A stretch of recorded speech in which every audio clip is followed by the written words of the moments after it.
सर्वमंगलमंगले शिवे सर्वर्थसाधिके शरण्य त्र्यंबके गौरी नारायणी नमस्ते। नमस्कार बंधुসকল, মোৰ ইউটিউব চেনেল এষ্ট্ৰছৰ সকলকে স্বাগত জনাইছো। বহুত দিন সময় পোৱা নাই ভিডিঅ' দিবৰ কাৰণে, তথাপিও মই ৰাশিফলটো দিব লৈছোঁ। আপোনাৰ আজি বৃশ্চিক ৰাশিৰ বিষয়ে মাৰ্চ মাহটো কেনে যাব চমুকৈ কৈ দিম।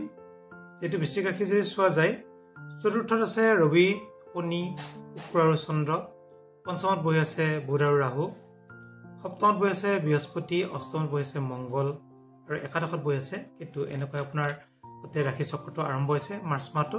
গোটেই মাহটোৰ ভিতৰত যদি চোৱা যায়, প্ৰথমখিনি সদায় চাব লাগে।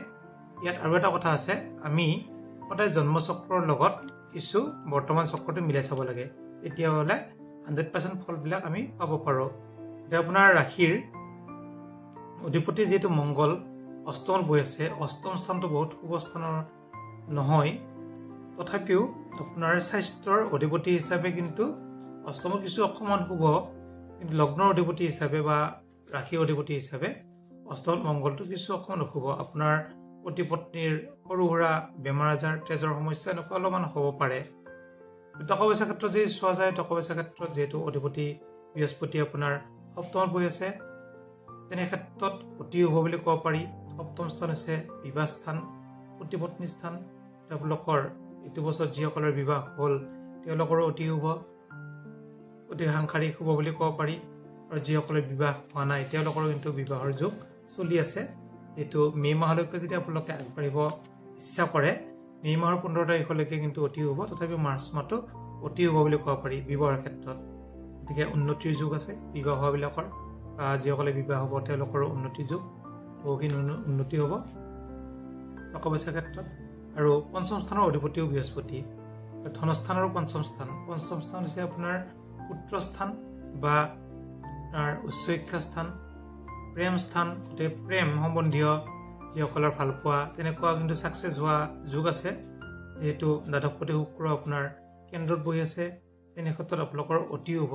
যিসকলৰ প্ৰেম প্ৰণয়ন কৰি আছে বা বিবাহ হোৱা নাই তেওঁলোকৰো কিন্তু বিবাহ হোৱা যুগ আছে, ঘৰত মানিব, ইমান চিন্তা কৰাৰ কোনো কাৰণ নাই। বৰ্তমান কিন্তু অতি শুভ ফল লাভ হ'ব। যদি আমি চাওঁ প্ৰাইমাৰী শিক্ষা, তেনে ক্ষেত্ৰত যিহেতু পঞ্চম স্থান অকল প্ৰেম বুলি নহয়, উচ্চ শিক্ষা বুলি ধৰিব পাৰি। উচ্চ শিক্ষাৰ অধিপতি হিচাপেও বৃহস্পতি কিন্তু সপ্তমত আছে, কেন্দ্ৰত আছে, আৰু বৃহস্পতিয়ে আপোনাৰ ৰাশিত দৃষ্টি দি আছে। আৰু বৃহস্পতিৰ ওচৰে পাজৰে যিহেতু মংগল বহি আছে আপোনাৰ ৰাশিৰ অধিপতি, তেনে ক্ষেত্ৰত মংগল যদিও কিছু অশুভ, তথাপিও কিন্তু বৃহস্পতি কিছু যিহেতু গুৰু, শুভ ফল প্ৰদান কৰিব মংগলৰ ক্ষেত্ৰতো। গতিকে উচ্চ শিক্ষাৰ ক্ষেত্ৰত অতি শুভ বুলি ক'ব পাৰি। অকল বুধ কিছু অকণমান অশুভ আছে, অকণমান, বহুত বিশেষ নাই। বুধ যিহেতু নিজ হৈ আছে বৰ্তমান, নিজ হ'লে আপোনাৰ একাদশপতি আৰু অষ্টমপতি, গতিকে একাদশ আৰু অষ্টমৰ অধিপতি হৈছে মৃত্যুস্থান বা লোকৰ মাৰক স্থানৰ অধিপতি। মাৰক স্থানৰ অধিপতি হিচাপে কিন্তু ভাল ঠাইত বহি আছে, তেনে ক্ষেত্ৰত 50% শুভ, 50% অশুভ।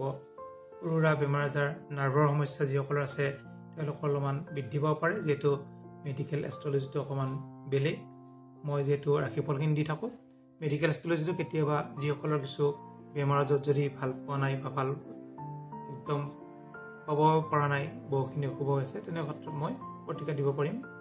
তেনে ক্ষেত্ৰত আপোনাৰ চতুৰ্থত যিহেতু ৰবি, শনি, শুক্ৰ, চন্দ্ৰ, 4টা গ্ৰহ বহি আছে। এই 4টা হৈছে আপোনাৰ গৃহ, গাড়ী ঘোঁৰা এইবিলাকৰ ক্ষেত্ৰত কিন্তু অতি শুভ। যদি আপোনালোকে গাড়ী ঘোঁৰা ক্ৰয় কৰিব ইচ্ছা কৰে, গাড়ী ঘোঁৰা ক্ৰয় কৰা আপোনাৰ শুভ দিন। এই মাৰ্চ মাহতে কিন্তু গাড়ী ঘোঁৰা হোৱা যুগ দেখা যায় আপোনালোকৰ। গতিকে মাৰ্চ মাহতে আপোনালোকৰ গাড়ী হ'ব, গতিকে গৃহ নিৰ্মাণ হ'ব। যদি আপোনালোকে আৰম্ভ কৰিব ইচ্ছা কৰে আৰম্ভ কৰিব পাৰে।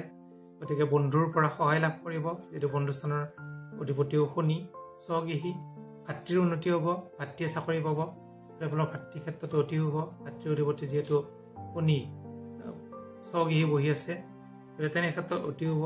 পিতা আৰু পিতৃ মাতৃও আপোনালোকৰ যিহেতু চতুৰ্থ স্থানত বহি আছে। চতুৰ্থ স্থান হৈছে যিহেতু মাতৃস্থান, আৰু দশম স্থান হৈছে পিতৃস্থান। দশম স্থানৰ অধিপতি ৰবি আৰু মাতৃ, যিহেতু চন্দ্ৰক মাতৃ বুলি ধৰা যায়, আৰু গতিকে তেনে ক্ষেত্ৰত মাতৃ আৰু পিতৃ একেলগে আছে। আপোনালোকৰ মাতৃ পিতৃৰ যদি কিবা সৰু সুৰা বেমাৰ আজাৰ হৈ আছে, অলপ ৰোগাৰোগ্য হোৱা যোগ দেখা যায়, অতি শুভ। মাতৃ পিতৃৰ কাৰণেও শুভ বুলি ধৰিব পাৰি।